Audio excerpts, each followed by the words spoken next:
Welcome to the Yes Pero No podcast. My name is Cristina Ferrero. And mine is Joe Ferrero, sí señor. Y ustedes me conocen en la radio, bueno, algunos de ustedes me conocen, pero bueno, ella también ha estado behind the scenes, yo trabajando en la radio, mi manager, mi directora de la vida entera. And now we decided to do this podcast for you guys. Bueno, ustedes habrán visto que hubo un cambio. Yes, there was a change on the name of this channel, que era Joe Ferrero TV, y ahora se llama Yes Pero No. And we decided to do that because I know that a lot of you guys que me seguían de la radio would like to know What's up with Joe Ferrero? Yeah, ¿dónde está Joe? ¿Qué es lo que está haciendo Joe? And then we decided just to keep you on board para que We siga hope you guys siendo, stay. Yeah, stay. Y que se queden acá con nuestra gran familia aquí. Yes, pero no. I am super nervous. I never thought I was going to do something like this. As a matter of fact, we had talked about it, but I never wanted to do it. How did we really get into this? Chica, yo creo que fue nuestros hijos empezaron a decirnos, you gotta do a podcast, you know, you're doing radio, and that's the future, basically. And this is a very good way to connect with you guys. It's a very different way to connect with you guys. So, I mean, a lot of you guys know Joe from the radio. Some of you don't know us at all. But yeah, he's been doing radio for over 30 years. And a lot of you think that we're still in Miami. We are original. Born and raised in Miami. I raised my kids in Miami. And we're really 305 people. But it's been about going on 4 years now that we've been in Georgia. And some of you don't even know. Hopefully, you're going to love our podcast. I hope so. I hope this isn't the first and the last. No, we're going to have a chance to be able to be ourselves. You know, yo que he trabajado en la radio durante mucho tiempo, you know, when you work for a corporation, siempre tienes que comportarte de cierta manera, and you have a way of projecting yourself para que la mayoría de la gente te apoye. No, you know what? We want to be ourselves. We want to be able to communicate with you y dejarte saber quiénes somos, qué es lo que hacemos as a couple y como familia, ¿no? Por eso es que ha sido tan exitoso este proyecto en el hecho de tomar la decisión de decir, you know what? We're going to make it happen. Yeah, and I'm scared to death, but, you know, I'm excited. I'm definitely excited just to know how you guys receive us, to talk about the different things that has made us work as a couple. We've been married for 25 years. We are a blended family. We have a child of our own, and I have children from before, which are also his because he's been with them since the very beginning. Yo heredé una familia gigantesca. I have 2 bonus daughters as well, so we've got grandchildren. We're young, abuela and abuelo. So we're excited about talking about that, talking about things that are happening in the world. We live on a beautiful property in Georgia, so we are now dabbling and wetting our feet into homesteading and into having animals. Oh my Lord. Ya tenemos una finca, that's what it is. I've been a city girl all of my life, so this is new to me, and it's a little weird sometimes, but you know, I'm warming up to it, and we have little ducklings, and we have chickens, and we have organic eggs now that we're able to have every day. And soon quiero comprarme mi caballo and have my goats and all of that stuff, pero poquito a poco as we build the farm, because it's a lot of work. It's a lot of work. Mucho trabajo. I wake up a las 3:30, 3:30 in the morning, and then of course I'm a program director for a radio station. I also do a morning show, so there's a lot of things going on my daily thing, y a veces se me hace un poquitico complicado para poder tener y cuidar you know, a lot of these animals. Pero bueno, ¿de qué vamos a hablar hoy? Okay, so some of the things we want to touch upon is some of the things that are happening in the world. So we've got the new Netflix series that's called Griselda, which is about Griselda Blanco, and we'll go into that a little bit more. We're also going to be talking about the upcoming, I guess it's a national or international event, which is the Superbowl. Otra excusa que tengo yo to do my barbecues. Yo soy adicto a hacer barbecues. Siempre busco una excusa, cualquier invento, doesn't matter what it is, to do a barbecue and get the family together. Absolutely. And we're also going to be talking about Elon Musk. He's got this new mind control chip, and I thought that would be kind of interesting to touch upon. So which one do you want to talk about first? Chica, let's start with Sophia Vergara. Okay, Sophia Vergara. I saw the whole Griselda Netflix series. Yes. I haven't had the time to watch it. He goes to bed early, so I stay up late and kind of catch up on some of these things. Sophia Vergara honestly, props to you. She is always known for comedy, or she's been a judge on America's Got Talent.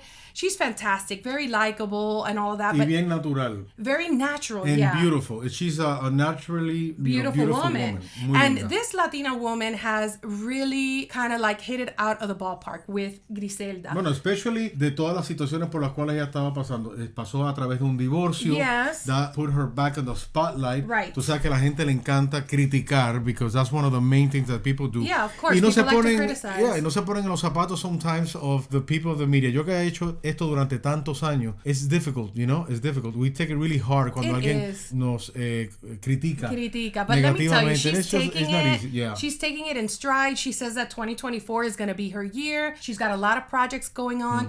And the thing is that she was executive producer of Griselda. She is playing the head of the narco trafficking of cocaine in Miami. And this is a true story. That was back in the 70s and 80s. We were both in Miami, but we were kids back then. And honestly, she did amazing. Now, she's being criticized mainly because of the prosthetics that she's using. They put on these prosthetics. They put on the fake nose. They change her eyebrows, the teeth. But here's the thing. Griselda, you can see on the picture that she's got a very prominent cleft chin, like the John Travolta chin. With all the prosthetics they put on her, you would think they would have done the chin. But they didn't do the chin. Okay, whatever. So they're saying that she looks ugly, that it wasn't well done. But honestly, even the way she stood and everything, she kind of stood forward like this to kind of imitate Griselda and stuck her buttocks in. It's a rough character for her to do it. She says her back has been suffering, and she's had to do like 3 shots in her back from kind of getting into it and really doing what she had to do. Carol G, our artist, musician Carol G, also was in there. ¿Cómo es que le dicen a la colombiana? ¿Cómo le dicen? Tienen un... La bichota. La bichona. Yes, la bichona. La bichota. La bichota. Oh my gosh, yes, la bichota. She was in... You are stepping on my foot. Oh, I'm so sorry. Okay, well, get on your side. Okay. What side do you want me to be in? On that side. You want to get close to me? Mm-hmm. So Carol G, she has a part in the movie. Super cool. I love it. It's original to her because she's from Colombia. And she has a small part. They were like, why didn't she get a bigger part? She really didn't want to do a bigger part. And but she was great in it. She actually gets decapitated in the series. That's kind of like I'm kind of saying I'm jumping ahead. So if you haven't seen the series... Le estás dañando la serie a la gente. Bueno. Another thing that's happening is that Griselda had 4 boys. 3 of her boys got assassinated. The last one, that's her only living son, Michael Corleone. He was, I'm sorry. I'm sorry. Michael Corleone, he was named after the Al Pacino. He played that in The Godfather. He is suing not only Netflix, but also Sophia Vergara because he wrote this book. I understand that they kind of talked and got some information from him, and he wasn't paid. So he is suing them. He tried so that the series wouldn't come out on Netflix, but obviously it has. And that came out last week on Thursday. And so we'll have to see how that ends up. But props to you, Sophia. You did a great job, in my opinion. She has done not only that. Ha sido una mujer que... It's been hard for her como mujer y latina destacarse y ser aceptada y apoyada en Hollywood. Acuérdate que esto no es fácil. Not easy. So back to the prosthetic thing. That was the main issue that people had. Joe, can you see this here? I mean, this is Griselda here on the right. This is one of her mugshots towards the end. Yeah, I can see and that. Here is Sophia. Now, honestly, I see it, and I see Sophia there. No, there's no way. There's no... A tapar a Sofía. No puedes taparla, really. She's got her wig going on. Way. They change her eyebrows a bit. Her nose, obviously. Right. Yeah, they should have definitely done the chin there. Y también, we're comparing this basically with a mugshot de esta mujer. Donde Sofía está contenta y la otra está... Exacto. Ok, vamos a ver esta foto. En esta foto aquí, where she's like going into a club, she's got blood on her cheeks and everything. You know, they're saying, gosh, you just made her look not pretty. I mean, what do you think? What do you think of how she looks? No sé qué decirte. No es una vista placentera verla a ella. Y se puede ver claramente de que, ¿sabes? Le han hecho algo en la cara. Yeah. If you know... It like doesn't look as natural as right, but if you know que ella es Sofía Vergara, pero if you don't know que es Sofía Vergara, I do not know. Además, hacer ese papel que ella está haciendo... Fácil. To be such a tough woman, you know, come across like dominant. People. She actually, the other issue about her being a woman in that time, 70s and 80s, where the narco, business was always reigned by men. Y gústele a quien no le guste, esa mujer, Griselda, fue la que hizo a Pablo Escobar. A tal punto donde este hombre le tenía miedo a ella. O sea, ya te puedes imaginar el nivel de poder que tenía esta mujer. Esta mujer transformó totalmente I think there's a saying or something Miami. That he said, the only man that I am afraid of is a woman called Griselda Blanco. And one of the things that we need to look into, lo que también esta mujer tuvo como impacto en la ciudad de Miami, en el estado de la Florida. O sea, this woman fue la narcotraficante más poderosa.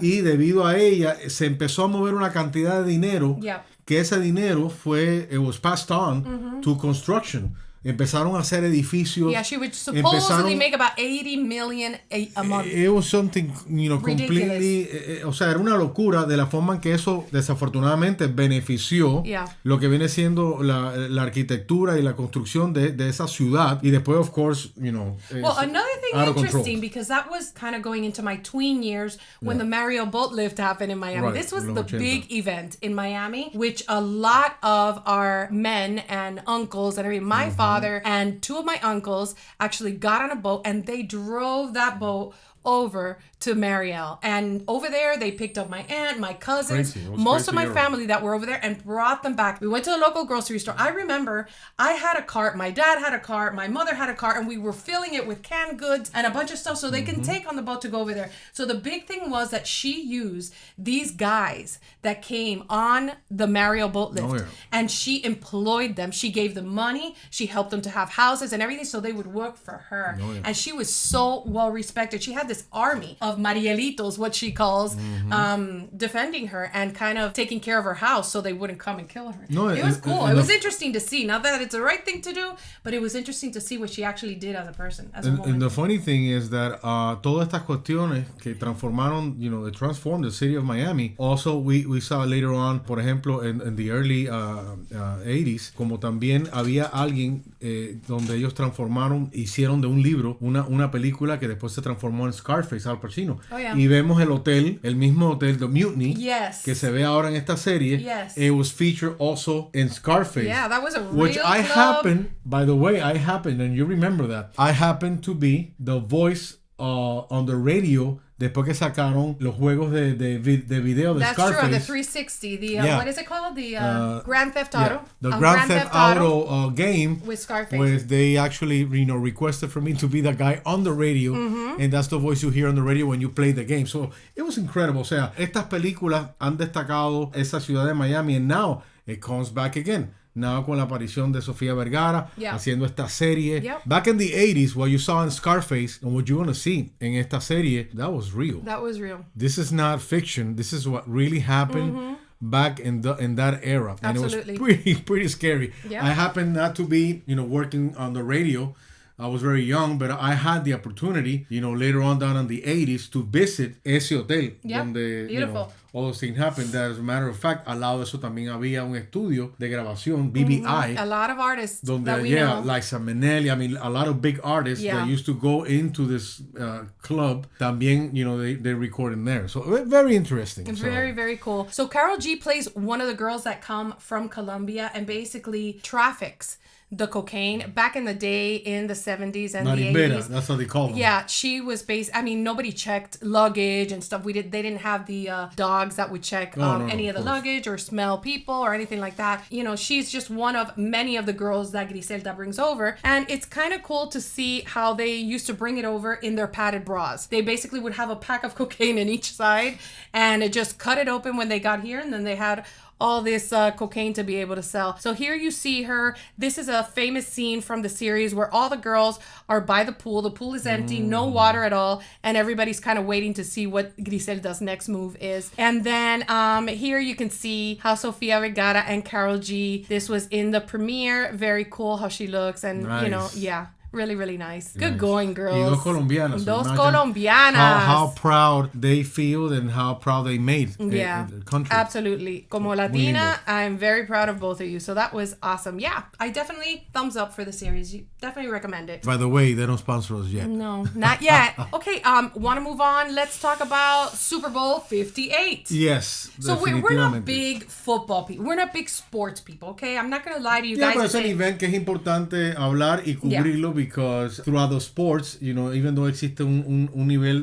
de competencia, afortunadamente in this country, when we celebrate the Super Bowl, we do it peacefully. I mean, I have seen, unfortunately, estos juegos de soccer. Well, the soccer games over in Latin America. Oh my God. I mean, it goes all the way to the top. I mean, he visto situaciones bien complicadas donde se fajan, se entran a golpe, and even people have lost their life because of the passion for the sport. What are we going to do? What's the menu going to be for Super Bowl? Bueno, usualmente what is traditional, in United States, for those of you that watch us, a nivel mundial, we consume hot dogs, los hot dogs, los famosos hamburgers. But in our family, what do we do in our family? Bueno, our family, we do barbecues all the time. Yeah. This is not just a Super Bowl thing. Yeah. We do this often. We try to do it every weekend. Yeah. We get together as a family. Thank God our kids are here. Our grandkids are here. I only have one missing that's not here, and we're working on it. So we get together all the time. So what kind of menu? We got to talk about this. Are we going to do the churrasco, your famous churrasco? Yeah. I have a specialty when it comes to do some of the steaks and stuff like that, and I have made una salsa verde that it's similar to chimichurri, but it's not chimichurri. And it's I your prepare, chimichurri. Yeah, it's my sauce. It's Ferrero, yo le llamo Ferrero sauce, and I love to do el churrasco, que es típicamente la carne argentina. And I guess throughout this podcast, I can share with you guys the ingredients that I actually use when I build. That's your secret? You're going to actually share that? When I build esta salsa, but I'm going to leave out probably like 3 or 4 ingredients for you guys to guess. Okay, so listen, who's playing at the Super Bowl, Ferrero? Están jugando. He has no clue. Están jugando. He has no clue. Unas personas que se ponen unos helmets y entonces empiezan a gritar y dicen ¡Height! No, honestly, yo de fútbol no conozco honestamente. San Francisco 49ers. San Francisco de Asís. That's the only one that I know. No, San Francisco 49ers. 49ers. I heard about them. And listen, the reason why I know what's going on, let me be truthful, okay? Yeah. Which is what, Super Bowl, 58. Okay. Is because there's a person that is called Taylor Swift. And so, listen, I wasn't a big fan of Taylor Swift, although I do like her music, but it wasn't like, oh my God, I'm her number one fan. Let me tell you something about Taylor Swift. What are you going to tell me about Taylor Swift? Besides being beautiful, what I love is the gestures que ella ha tenido, los gestos que ha tenido con sus empleados. Really? What do you know about Taylor que Swift? Ella le ha dado hasta $200,000 to some of those yes, the drivers. I did hear that. And stuff like that, that when you have so much power in your hand, when you're low with so many people, and I get emotional. No, you cannot cry on the podcast. So when you have the power of being such a successful singer and you make so much money and you are capable of sharing that with the people that you work with, that's a beautiful thing to do. It is beautiful, but even more beautiful, I love romance. Taylor Swift is in a relationship with Travis Kelce. They make a great couple. I absolutely love it. He's got a great personality. He's funny. Yeah. But I have a question, and I've been asked that by some of my listeners on my radio show. What? Y me dicen, ¿por qué siempre these very famous people, end up going out with other very famous? Well, because they understand their world. I mean, there's paparazzi always all around her. Right. He understands because he's been popular, now even more popular because people like me now know who he is, and they kind of compensate each other. Like I know, por ejemplo, Jennifer Lopez has been known que ella salió y tuvo una relación con uno de her dancers. Yeah. I think she also went out with a guy. Who has she not had a relación with? Ay, Cristina, por favor. She's gone out with a few. Okay, but what I'm saying is that ella le ha dado la oportunidad de que el amor creciera not only within that realm. Right. Salió también con un muchacho que creo que era un mesero, ¿no? From a restaurant. Yeah, that was like her first husband. Right? Yeah. So, I mean, it's a great thing that for you to be open también a otro tipo de personas. They have. He was actually even on a reality show, Finding Love and all of that. But you know what? I love this romance together. Pero tú los ves a ellos. I do see them genuinely. Right. This is a picture of her. This is his mom here to the left. They are very much into family, each one. Yeah, esa es la mamá de él. Right. El padre de él. Ellos se sacrificaron muchísimo para que no solamente Travis, sino Jason, el hermano también, que es futbolista, tuvieran esta carrera. So they sacrificed. They got second jobs. They did anything they had to do to take them to the games. So you search deeply into this. I have seen their documentaries. He's got a documentary that's called Kelce. ¿Te cae bien él? Not only him, but his brother. I love the family. And she Do you think also... he's cute? Do you think he's cute? No, we're not going to say that. Do you think he's a very good-looking guy. Sí, Who no? would say no to that? But so she... Don't get so defensive. Are you jealous? No, I'm Okay, just good. asking. Taylor Swift also works with a mom, works with a father. I mean, they are like that family oriented, and it's just a beautiful thing. So one of the things is that really some haters are saying, gosh, this Taylor Swift, like, get out of the football game. You don't belong there. Like, just let's play football and that's it. But she's brought a lot of more people that would normally not be watching football, like me, to watch the games, to know who is playing, and to be rooting. For me, the Kansas City Chiefs is my thing. Although some people have said the 49ers are going to win, I don't care. I just want to see what's happening. See Taylor Swift with her famous red lipstick, which I need to buy, and her lip liner. I already know which one it is. Yeah, we got to do it because it's not this one, but maybe next time I'll have that one on. And I love romance. I think it's going to be cool. So we're going to be watching. I love romance when it's real. I love when people get together for the purpose of building their lives genuinamente. Mm-hmm. But when they get together because I have money and you have money, sometimes in that world, yo no soy muy fanático de los artistas,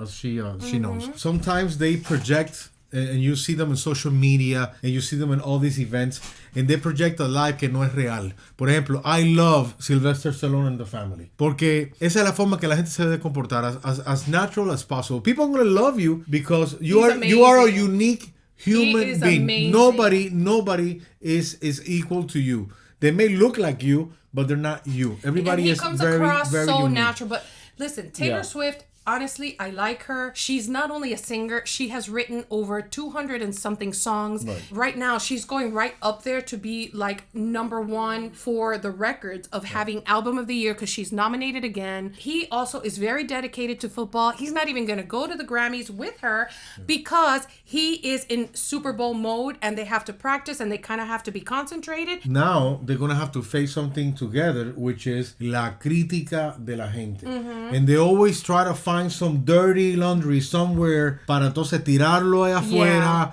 But they're smart. These are smart people. So I really guys, am be nice, please. Be nice with these people that support them, that they want to get together, fall in love, continue to grow. Support that. If you have a bad relationship, deal with it. Pero no le metas ese amargue to the rest of the world. Listen, let's route for romance. I think, nice. Listen, there's so many. Be nice. There's so many. There's a route for romance. Okay, let's root. There's so many negative things happening in the world. ¿Qué cosa es route? No, there's so many things happening in the world that are negative. This is something positive that's happening. And I guess that's why myself as a person, I'm gravitating towards it and I love it. And I've seen, the documentary and different things on TikTok and on Instagram and stuff about them. So I love. So I love this story. And one of the things that we always need to understand es que nadie es perfecto. Yo no soy perfecto. ¿Cómo vas a decir que tú no eres perfecto? Bueno, casi perfecto. He's perfect. Yo he cometido muchos errores. Cristina también ha cometido muchos errores. Joe. We all do. Nobody is perfect. Pero cuando nos concentramos en the positive,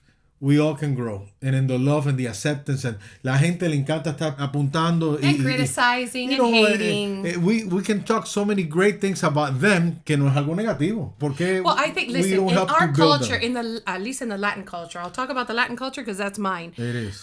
Basically, the way that I was brought up, sometimes, we always end up saying something negative. It's like, instead of saying, I'm not feeling so good right now, but I'm going to feel better, right. You just kind of say all throughout the day, I'm feeling horrible, my head is hurting, my shoulder's hurting, I'm aching. I call my best friend, I tell her, listen, I'm not feeling well today. We, as a couple, one of the things we're working on is just being more positive and trying to end, honey, I'm not feeling so well today, but I'm working on it and I'm going to feel better. And that kind of thing. Sí, pero it's a Latin thing, like you said. It is, but uno ve el día nublado maybe it's a human thing. Está nublado, I'm sure que va a llover. One of the things that I think we as a couple, after 25 years of being together and actually slowing our lives down, coming from the 305 in Miami and coming to live in Georgia, you go to a store and you can actually ask for help, or people are saying, ma'am, is there anything that I can help you with? It's a state of shock. I remember in Miami, I would go to a store and I needed help on finding something and I would try to get somebody's attention and I couldn't. I love Miami. Miami is where we were born. born, where we brought up our kids, where we lived most of our lives. And it's a beautiful melting pot of Latinos, of Hispanics, of all sorts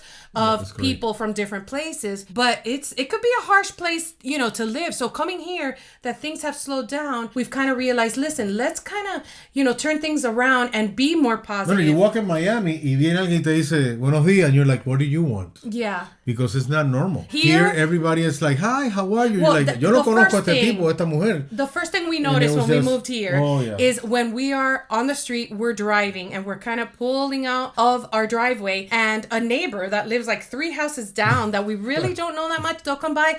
It's like courtesy, and it is known to, hey, how are you? Everybody waves. I wasn't used to that. In Miami, we don't do that stuff, but here they do. So those are the real huge positive things that I love about living here. Yo creo que es importante and for us to take this opportunity also to find a way, igual que hablé de, get us together, try to promote love, understanding and all of the above. We got to start moving in that direction. We have come to be so desensitized with social media, unfortunately. Yeah. It's been a great bridge for us to be able to connect, but at the same time has created a lot of boundaries and a lot of opportunities for people to hide and not to be able to express themselves, to actually connect as a human being. Cuando pasamos lo del COVID, we went through so much. Estábamos todos encerrados en la casa.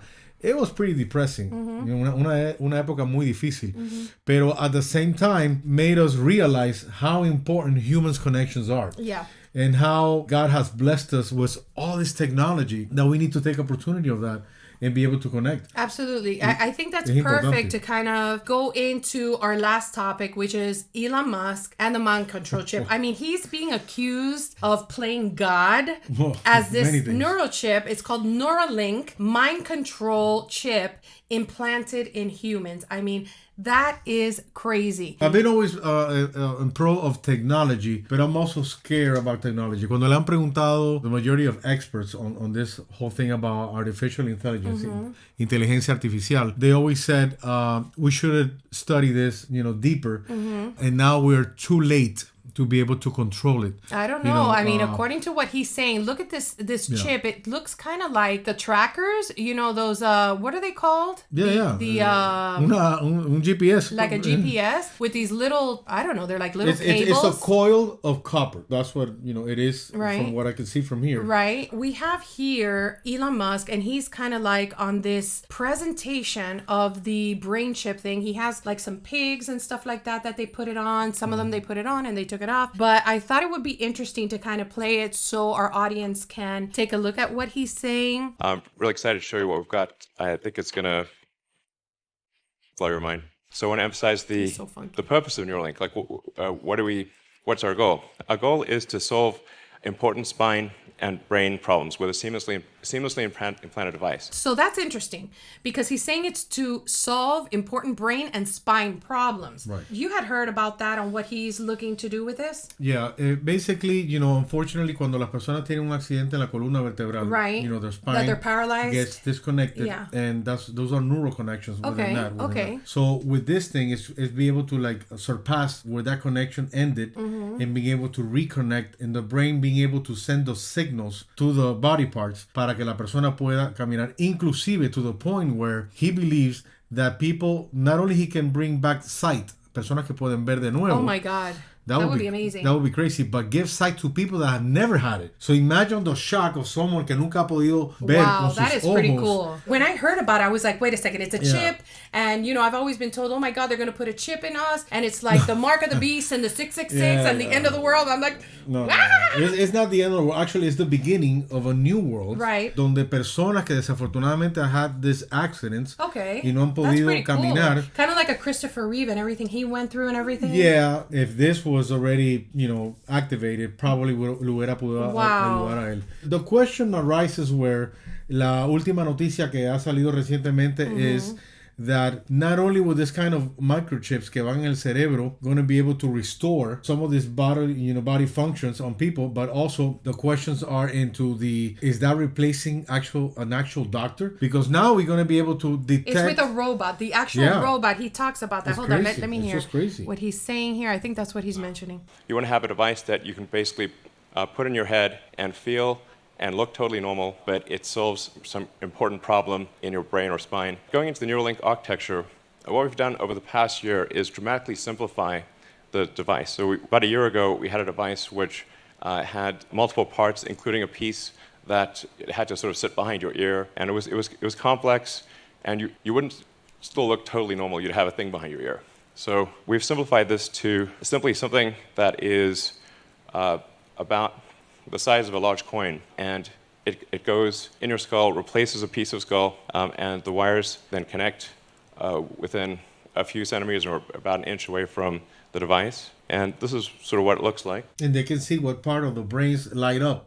So now they know más o menos como el cerebro de la persona functions. So that, I mean, that's an incredible technology. That thing at the bottom is just to hold the threads in place because they're just like little fine wires. They're very, very fine little threads. That's crazy. I mean, frankly, to sort of simplify this, I mean, it's more complicated than this, but it's, in a lot of ways, it's kind of like a Fitbit in your skull with tiny wires. Our current prototype, version 0.9, has about 1,000 channels. So that's about 100 times better than the all-day battery life. Next best consumer device that's so available. Imagina, Cristina, you got to come to the doctor's office for an update for the software. That would be cool for us wives, us girlfriends. You want to go crazier than that? I can put it in your brain and kind of control you and make you like do the laundry. No. Imagine that now, igual que la película The Matrix, like Neo, you get connected to this machine. And now you learn how to be a doctor. You learn a different language. I just want to do the... Do you imagine that? You know, I had a friend of mine que era un arquitecto, le llamamos el buitre, and then he told me, Joe, I believe that sooner or later, first of all, the scientists, the neurologists, han estudiado durante muchos años, and they always try to pinpoint how do we create those memories and where do we store the memories and exactly how to recall them again, you know, how the brain picks them up. If you could, would you erase some memories? I definitely probably would. No, because memories, we rely on memories to operate on a daily basis. Yes. You know, your daily functions are based on the on your hard drive, on all the things that you have stored in your head throughout your entire life. Desde que tú naces, even before you were born, you start storing feelings and emotions, and sometimes you smell un perfume and you're like, wow, that reminds me of. Why? Because during that moment you were having a nice time, and then the brain... Or not such a nice time. Well, yeah, and the brain tends to utilize all those points of reference to store and create that memory. Por eso es que as we age, as we get older, it's hard for us to create long-term memories.